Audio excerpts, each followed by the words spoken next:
My name is Sonia Grogono, except that my parents called me Sonia, but it somehow got changed over the years. I'm 96. I was born in London, and that's England. I was in Cornwall during the war because we lived in London and it was a dangerous place because the Germans were bombing for months on end, and a lot of people were evacuated from London, and my mother took me and my little brother to my grandparents in Cornwall.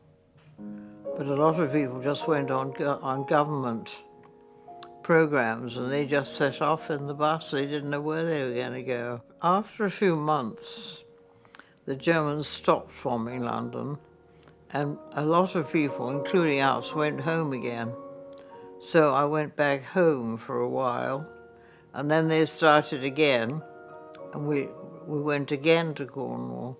We went by car. I think we took our car, but we didn't run it very much because we didn't have the gas. We had a ration, which was small, and we saved that to do things like shopping.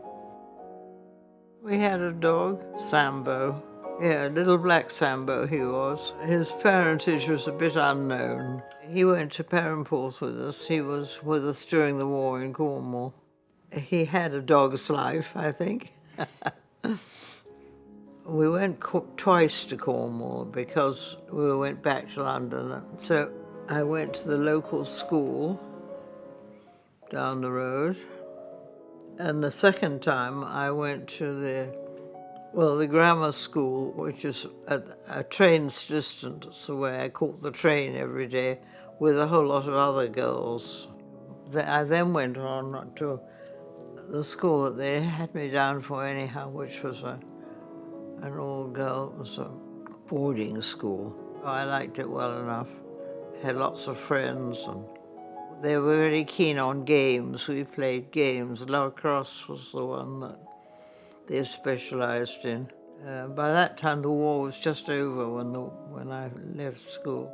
I did, of all things, a cooking course.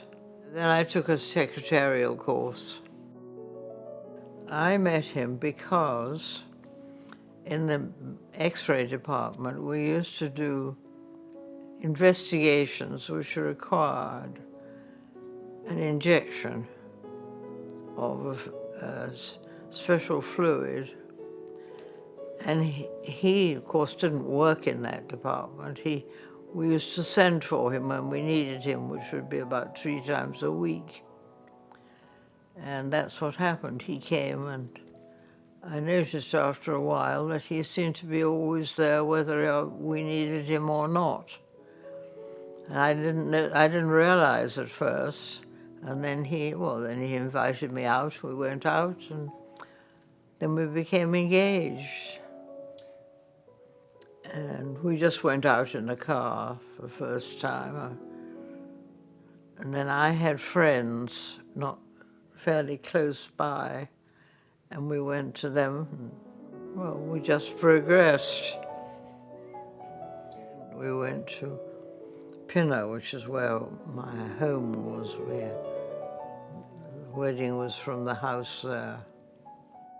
Well, the thing was that Grandpa, who was an orthopedic surgeon, there were quite a lot of orthopedic surgeons and other doctors too, for that matter, who came back from the war, and places were made. Jobs were given to people who had been fighting in the war, and he hadn't. And so he couldn't see that he would ever get a job because there were too many surgeons because of the war. And so he began to look around, and he found this job in Winnipeg, where they really wanted him. And so we packed up and went. I didn't go when he went because I was expecting Matthew, my 4th child. So I waited until after he was born before I went. I had the baby, and then the four of us went off to Winnipeg. No, the hard part was leaving my family, yes, and friends. No, it was tough. No, I think I wouldn't have do it if I had the chance again. But he never really wanted to go. He always had some reason to go. There it was, and we had to get on with it, and we did. Yes, we went to Halifax. Now, the reason to that was that he thought he would like the work in Halifax better. I have lived in this house in Gorsbrook Avenue for 30 years now. Well, Grandpa used to buy cars that he fancied. They weren't always really very sensible ones. I don't know, as long as they kept going and never let me down, I didn't care what they were, which gave him lots of scope. He certainly enjoyed old cars. That was his big hobby. Well, we were looking for a summer place because all our friends had these summer places, and we thought, oh, well, let's have one if we can find one we liked. And we found that one, and it was pretty nice, and we liked it, and we bought that, and we used to go there in the summertime, and I think to be on the sea is a great advantage. I like it. At some stage, Grandpa and I were married, and we went back to London because he had a job there, and I got a job as an X-ray technician, and it included night work. And it wasn't easy to get somewhere to live, but we did, but the difficulty was there was no telephone there, and we had to arrange for the police to come and call me if there was a call for me, which we did. It was very inconvenient and difficult. Well, much to my astonishment,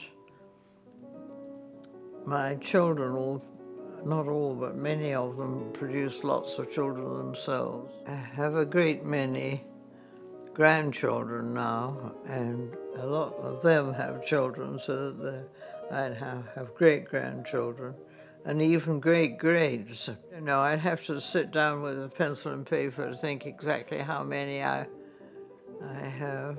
There are a lot of great grandchildren. Well, I wish I'd given more consideration to my parents and considered their feelings more. I don't think I was nearly nice enough to them. That's all I can think of, that I would advise people to be nicer to their parents.